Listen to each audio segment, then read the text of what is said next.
چین پاکستان اقتصادی راہداری ایک بار پھر عالمی سطح پر روشنی میں ہے کیونکہ امریکہ نے چین کے ماتوئیکانکشی بیلٹ اینڈ روڈ انیشیٹو کی مخالفت تیز کر دی ہے۔ اس geopolitical tug of war میں پاکستان کے لیے آگے کیا ہے؟ $1 ارب کا بنیادی ڈھانچے کا منصوبہ چین کے بیلٹ اینڈ روڈ انیشیٹو کا ایک اہم حصہ ہے جو چین کو پاکستان کے راستے بحیرہ عرب سے ملاتا ہے۔ سڑکیں، ریلوے اور توانائی کے منصوبے خطے کو تبدیل کر رہے ہیں، لیکن اس سے امریکہ اور اس کے اتحادیوں کی تشویش میں اضافہ ہوا ہے۔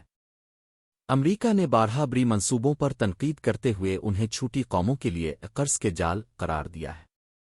واشنگٹن اب چین کے بڑھتے ہوئے اثر و رسوخ کا مقابلہ کرنے کے لیے ایشیا، افریقہ اور یہاں تک کہ پاکستان میں متبادل بنیادی ڈھانچے کے منصوبوں پر زور دے رہا ہے۔